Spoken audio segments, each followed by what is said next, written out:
पिछले लैक्चर चो एक चीज़ मैं तुहानूं दसनी भुल गया, एल्कली पानी में घुलनशील जिहड़े खार होंदे आ उन्होंने आपां एल्कली कहने जिहड़ी साबन है, क्योंकि आपां जदों पानी नाल साबन मतलब रगड़दे हैं कपड़े के उत्ते पानी पाउने हैं तो तां ही पाने क्योंकि वो साबन जिहड़ी आ पानी में घुलनशील होंदी है।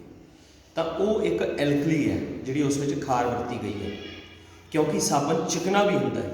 इस करके एल्कली का गुण है कि एल्कली जिन्ने भी होंगे वो बिल्कुल चिकनाहट वाले होंगे। तो हुण आपां उस तो अगला टॉपिक जिहड़ा है जिन्होंने आपां रोज़ाना जीवन में पीएच का की महत्व है वो बारे आपां जानने की कोशिश करांगे। देखो, बहुत सारे पौधे जिहड़े सजीव होंगे हैं वो पीएच के प्रति बहुत संवेदनशील होंगे हैं। जिवें आपां तेज़ाबी वर्खा बारे सुनिया जिहड़ी कि ताज महल के आस पास बहुत कॉमन है, क्योंकि उत्थे एक मथुरा रिफाइनरी हैगी है जिस विचों बहुत सारिया गैसां निकलदियां ते जदों उत्थे मींह पैदा होंदा है, मींह पैंदा है तो मींह दे नाल वो गैसां रल के तेज़ाब बनाउंदियां ते तेज़ाब की बारिश होंदी है उत्थे, जिस नाल जिहड़ा ताज महल का संगमरमर है उसका रंग तब्दील हो गया। पर हुण सरकार वालों उत्थे कोशिशां कीतियां गईयां कि उहदे कुछ किलोमीटर के घेरे दे विच ओह ना तो कोई पेट्रोल डीजल वाली गड्डी चलाउण दिंदे, सगों बैटरी ऑपरेटेड वाहन चलदे आ उत्थे। तो ये तुहानूं दसना चाहुंदा है कि तेज़ाबी वर्खा किनू कहने हैं, जदों वर्खा वाले पानी का मान 5.6 तो घट हो जाता है। तुहानूं इत्थे दस्सिया होया 5 तो 6 के दरम्यान, तो जदों वर्खा वाले पानी का मान 5.6 तो घट हो जाता है तो वो वर्खा जिहड़ी है वो मींह जिहड़ा है वो तेज़ाबी हो जाता है। उसके तेज़ाबी होने के नाल पौधों और जंतुओं के उत्ते बहुत सारा असर होता है। पौधों के भी बहुत सारे सैल नष्ट हो जाते हैं तो जंतुओं की चमड़ी पर भी उसका प्रभाव होता है। तो आप जान सकते हैं कि पीएच मान जिहड़ा हैगा उसकी कितनी वैल्यू हैगी है। तो उही जदों तेज़ाबी मींह नदियां विच जांदा है तो नदियां दे विच भी बहुत सारे जिहड़े जंतु हैगे आ उस करके मर जाते हैं, क्योंकि पानी जिहड़ा हैगा वो तेज़ाबी हो जाता है। तेज़ाबी होने तो भाव है भी वो उदासीन नहीं रहिंदा गा, सगों उस क्रियावां होणीआं शुरू हो जांदियां पानी दे विच, जिस दे सिट्टे वजों जिहड़ियां मच्छियां या होर जंतु जिहड़ियां होंदियां उन्हां दा जिउणा जिहड़ा दुभर हो जाता है। तो इस तरह आपां अपने वायुमंडल बारे जानते हैं। जे आपां दूर की भी गल करिए भी तेज़ाब का प्रभाव कित्थे कित्थे भी, हुण जिहड़ा अपना शुक्र ग्रह है उस दे वायुमंडल दे विच सल्फ्यूरिक तेज़ाब के चिट्टे अते पीले बदल है। जिहड़ा शुक्र ग्रह है कदे उन्होंने जूम करके अपने गूगल मैप या गूगल स्काई ऐप आती है वो देखो तो आपां शुक्र ग्रह जिहड़ा है उसका रंग जिहड़ा है पीला या लाल या इस तरह दिसदा है। वो इस करके है क्योंकि उसके बाहर जिहड़ा सल्फ्यूरिक तेज़ाब है वो संघने चिट्टे बदल है, भाव गैसी रूप में वो बाहर सल्फ्यूरिक एसिड जमा होया है। तो हुण आपां गल करांगे बगीचे की मिट्टी। जदों हुण खेतीबाड़ी करते हैं, खेतीबाड़ी करन वेले भी पीएच जिहड़ा मिट्टी का वो पूरी तरह चैक किया जाना चाहिए। मिट्टी का पीएच मान जे सही है तो उहदे विच फसलां वधिया जिहड़ियां अपणियां उगणगियां। हुण तां बकायदा जिहड़ियां शहरां दे विच लैब्स भी बन गईयां हैं जिस नाल मिट्टी का पीएच मान चैक किया जा सकता है किसी भी खेत का। तो उहदे नाल पता लगाया जा सकता है कि जे वो खेत की मिट्टी का पीएच मान ज़्यादा तेज़ाबी है या ज़्यादा खारी है तो उहदे च ये फसल का वाधा जिहड़ा रुक सकता है। तो उहदे लई उपाय कीते जाते हैं, उस दे विच मतलब उस तरह की स्प्रे की जाती है कि जिहड़ा मिट्टी का तेज़ाबी पानी का खारीपन है वो कंट्रोल किया जा सके, क्योंकि पौधों के वाधे लिए बहुत जरूरी है। तीसरा जिहड़ा पॉइंट है जे आपां मनुखी शरीर की गल करिए तो अपने मैदे दे विच हाइड्रोक्लोरिक तेज़ाब होंदा है। हाइड्रोक्लोरिक तेज़ाब बारे मैं तुहानूं पहले ही दस चुकिया कि 0 तो लैके 1 के विचकार उसका पीएच मान होंदा है, बहुत ही शक्तिशाली तेज़ाब है। तो आम तौर पर ही अपने जो आप कोई तेज़ाबी खाना खा लेंगे, ज़्यादा तेज़ाबी खाना तो भाव मिर्च प्याज लसन ते अदरक, जे इन्हां दी वरतों आप अपने भोजन में ज़्यादा करांगे तो अपने कई बार कालजे के जलन भी होंदी रहती है। वो जलन काहदे करके है कि मैदे दे विच तेज़ाबीपन ज़्यादा होता है, क्योंकि वो हाइड्रोक्लोरिक एसिड तो पहले ही उसकी शक्ति बहुत हैगी है पर जे आपां होर तेज़ाब खा रहे हैगे तो उहदे नाल अपनी जलन हुंदी है, तो उस जलन नूं कंट्रोल करने के लिए आपां मिल्क ऑफ मैग्नीशिया लै सकते हैं। तो मैं पहले ही दस्सिया कि एक एंटासिड है जिहड़ी कि अपने तेज़ाब के उल्ट काम करती है, क्योंकि ये खार है मिल्क ऑफ मैग्नीशिया। तो इस तरीके नाल अपने जिहड़े पाचन प्रणाली दे विच भी pH मान जिहड़ा हैगा वो सही रहना चाहिए, तो जिस नाल कि अपना बहुत सारे शरीर के जिहड़े रोग हैगे उन्हां तो आपां नूं छुटकारा मिल सकता है। एसिडिटी नाल बहुत सारिया प्रॉब्लम्स जिहड़ियां हैगियां वो खड़ियां हो जांदियां, अपने पाचन दे विच दिक्कत आ जाती हैगी। तो एक होर समस्या हैगी आ दंदां दे खुरन दी। आपां नूं पता होना चाहिए कि अपने दंदां की बाहरली जिहड़ी चिट्टे रंग की एनामल हैगी है, इनू एनामल कहने आपां, ये काहदी बनी होंदी है? कैल्शियम फास्फेट की। तो जे मूँह का pH मान 5.5 तो घट हो जाए, मतलब आप जो भी खाना खा रहे हैं, जे उस खाने का pH मान 5.5 तो घट हो गया तो अपने दंदां का खोरन होना शुरू हो जाता है, क्योंकि 5.5 तो उत्ते जो pH मान हैगा तो इस एनामल ते कोई असर नहीं होता उहदा।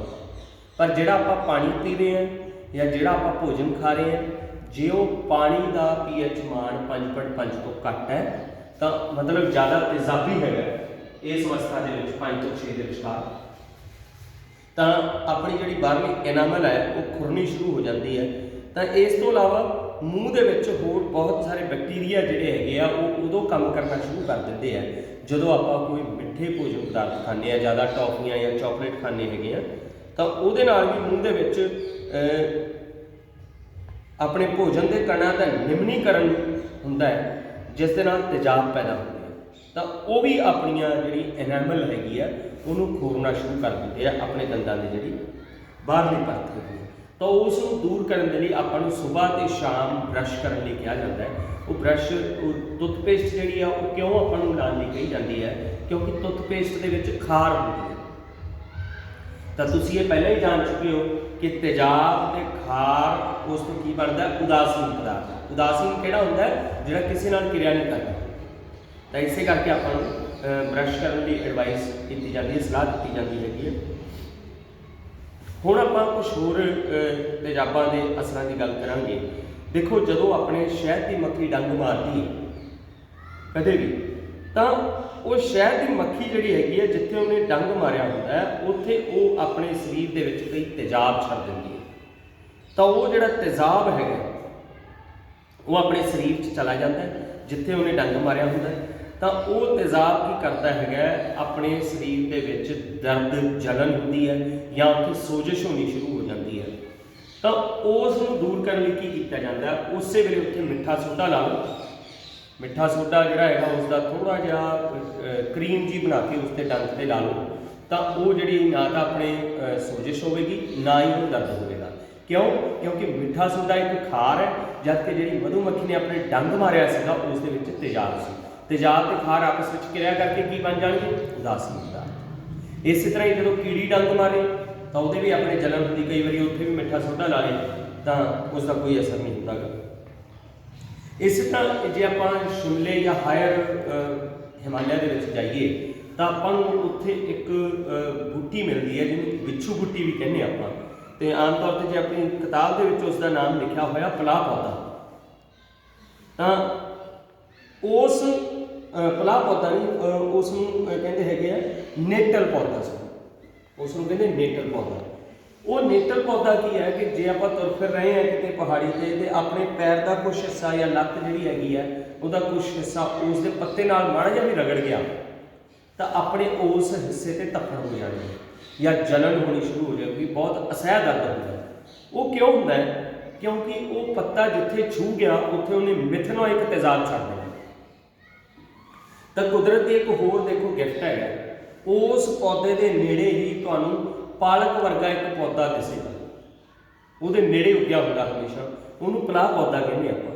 तो कहते कि जे पिछू बूटी माड़ी जी भी अपने किते रगड़ गई, अपने जदों भी जलन या दर्द होवे ना दी नाल पालक का पत्ता उतों खाड़ के तो वो रगड़ लो उत्थे, तो अपने ना दर्द होगा ना ही वो अपने जी स्वैलिंग हैगी है किसी तरह का कोई उत्थे बदलाव आएगा आपको ਤਾਂ ਦੇਖੋ ਕੁਦਰਤ ਨੇ ਕਿੰਨਾ ਵਧੀਆ ਇਹ ਉਹਦਾ ਇਲਾਜ ਵੀ ਨਾਲ ਹੀ ਰੱਖਿਆ ਹੋਇਆ।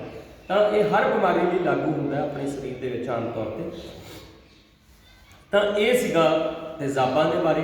ਹੁਣ ਕੁਝ ਆਪਣੇ ਪਦਾਰਥ ਹੈਗੇ ਆ, ਉਹਨਾਂ ਦੇ ਵਿੱਚ ਕਿਹੜੇ ਕਿਹੜੇ ਤੇਜ਼ਾਬ ਹੁੰਦੇ ਆ ਉਹ ਆਪਾਂ ਨੂੰ ਪਤਾ ਹੋਣਾ ਚਾਹੀਦਾ ਹੈ। ਜਿਵੇਂ ਕਿ ਜਿਹੜਾ ਅਚਾਰ ਵਿੱਚ ਆਪਾਂ ਸਿਰਕਾ ਵਰਤਦੇ ਆ, ਉਸ ਦੇ ਵਿੱਚ ਐਸਟਿਕ ਤੇਜ਼ਾਬ ਹੁੰਦਾ ਹੈ। ਇਸੇ ਤਰ੍ਹਾਂ ਜੇ ਸੰਤਰੇ ਦੀ ਗੱਲ ਕਰੀਏ, ਸੰਤਰਾ ਹੋ ਗਿਆ, ਆਵਲਾ ਹੋ ਗਿਆ, ਅੰਗੂਰ ਹੋ ਗਿਆ, ਮਸੰਮੀ ਹੋ ਗਈ, ਨਿੰਬੂ ਹੋ ਗਿਆ, ਗਲਗਲ ਹੋ ਗਈ, ਇਹਨਾਂ ਸਾਰਿਆਂ ਦੇ ਵਿੱਚ ਸਿਟਰਿਕ ਤੇਜ਼ਾਬ ਹੁੰਦਾ ਹੈ। ਕਿਹੜਾ ਤੇਜ਼ਾਬ ਹੁੰਦਾ? ਸਿਟਰਿਕ ਤੇਜ਼ਾਬ। ਜਿਹੜੀ ਇਮਲੀ ਹੁੰਦੀ ਹੈ ਉਹਦੇ ਵਿੱਚ ਟਾਰਟੈਰਿਕ ਤੇਜ਼ਾਬ ਹੁੰਦਾ ਹੈ। ਤਾਂ ਸਾਰੇ ਤੇਜ਼ਾਬਾਂ ਦਾ ਗੁਣ ਹੈ ਕਿ ਇਹ ਥੋੜ੍ਹੇ ਜਿਹੇ ਖਟਾਸ ਵਿੱਚ ਹੁੰਦੇ ਆ। ਟਮਾਟਰ ਦੇ ਵਿੱਚ ਜਿਹੜਾ ਹੈਗਾ ਆਕਜ਼ੈਲਿਕ ਤੇਜ਼ਾਬ ਹੁੰਦਾ ਹੈ। ਜੇ ਖੱਟਾ ਦਹੀਂ ਹੈ ਉਹਦੇ ਵਿੱਚ ਲੈਕਟਿਕ ਤੇਜ਼ਾਬ ਹੁੰਦਾ ਹੈ। ਨਿੰਬੂ ਦਾ ਮੈਂ ਤੁਹਾਨੂੰ ਪਹਿਲਾਂ ਹੀ ਦੱਸਦਾ।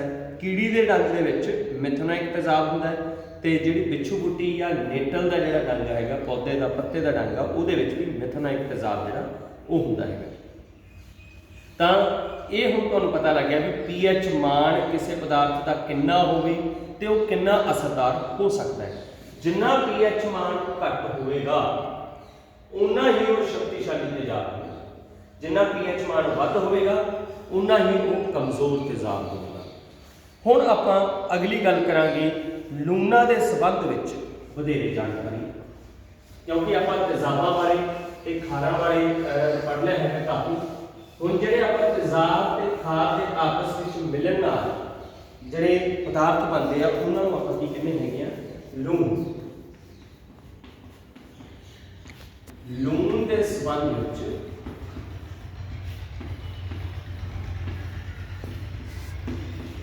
ਜਾਣਕਾਰੀ। ਹੁਣ ਇਹਦੇ ਲਈ ਆਪਾਂ ਨੂੰ ਪਹਿਲਾਂ ਤਾਂ ਪਤਾ ਹੋਣਾ ਚਾਹੀਦਾ ਹੈ ਕਿ ਜੇ ਆਪਾਂ ਇੱਕ ਸ਼ਕਤੀਸ਼ਾਲੀ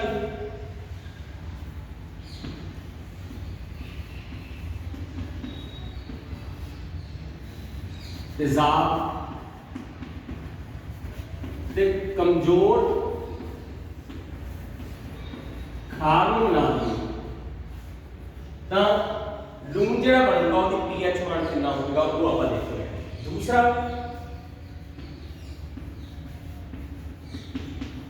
शक्तिशाली खार प्लस कमजोर तेजाब। ਇਹਦਾ ਆਪਾਂ ਨੂੰ ਪਤਾ ਹੀ ਹੈ ਬਈ ਦੋਨਾਂ ਦੇ ਮਿਲਣ ਨਾਲ, ਤੇਜ਼ਾਬ ਤੇ ਖਾਰ ਦੇ ਮਿਲਣ ਦੇ ਨਾਲ ਆਪਣੇ ਕੋਲੇ ਲੂਣ ਹੀ ਬਣਦਾ ਹੈ। ਤਾਂ ਜੇ ਆਪਣੇ ਕੋਲੇ ਸ਼ਕਤੀਸ਼ਾਲੀ ਤੇਜ਼ਾਬ ਤੇ ਕਮਜ਼ੋਰ ਖਾਰ ਦੋਨੇ ਆਪਸ ਵਿੱਚ ਮਿਲਣਗੇ ਤਾਂ ਜਿਹੜਾ ਲੂਣ ਬਣੇਗਾ ਉਸ ਦਾ pH ਮਾਨ ਜਿਹੜਾ ਹੈਗਾ ਉਹ 7 ਤੋਂ ਘੱਟ ਹੋਵੇਗਾ। ਪਹਿਲੇ ਕੇਸ ਦਾ ਜਿਹੜਾ ਲੂਣ ਬਣੇਗਾ ਉਹਦਾ pH ਮਾਨ 7 ਤੋਂ ਘੱਟ। ਤੇ ਜੇ ਸ਼ਕਤੀਸ਼ਾਲੀ ਖਾਰ ਤੇ ਕਮਜ਼ੋਰ ਤੇਜ਼ਾਬ ਨੂੰ ਮਿਲਾਤਾ ਤਾਂ ਜਿਹੜਾ ਲੂਣ ਬਣੇਗਾ ਉਸ ਦਾ pH मान 7 ਤੋਂ ਵੱਧ ਹੋਵੇ। ਤਾਂ ਇਹ ਦੋ ਚੀਜ਼ਾਂ ਤੁਹਾਨੂੰ ਪਤਾ ਲੱਗ ਗਈਆਂ ਕਿ ਜੇ ਲੂਣ ਆਪਣੇ ਕੋਲੇ 7 pH मान ਤੋਂ ਘੱਟ ਦਾ ਬਣੇਗਾ ਤਾਂ ਉਹ ਕਿਹੜੀਆਂ ਅਵਸਥਾ 'ਚ ਬਣੇਗਾ? ਜੇ ਤੇਜ਼ਾਬ ਸ਼ਕਤੀਸ਼ਾਲੀ ਹੈ ਤੇ ਖਾਰ ਕਮਜ਼ੋਰ ਹੈ। ਜੇ ਆਪਣੇ ਕੋਲੇ ਲੂਣ pH मान 7 ਤੋਂ ਵੱਧ ਦਾ ਬਣੇਗਾ तो शक्तिशाली खार है तो कमजोर तेजाब है। शक्तिशाली केड़ा है? खार है। इसका भाव है ये लूण जिहड़ा है जिहदा pH मान 7 तो वध हो गया ये लूण खारा होगा। तैयार लूण केड़ा होगा? तेजाबी, क्योंकि शक्तिशाली केड़ा सी? तेजाब। तो ये लूण जिहड़े अपने कोल बन गए उन्हां दे बारे थोड़ी जी जानकारी सीगी।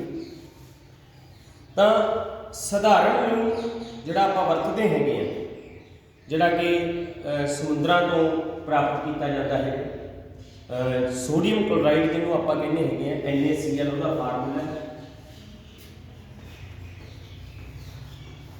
एक जिहड़ा काला लूण मिलता है जिन्होंने आपां रॉक साल्ट भी कह दिंदे हैगे आ, भूरे रंग का हुंदा थोड़ा, ये भी समुद्र का कोई भाग हुंदा, बीते युग दे विच ओह सुक्का रह गया सीगा, उस तो रॉक साल्ट मिलता आपां नूं।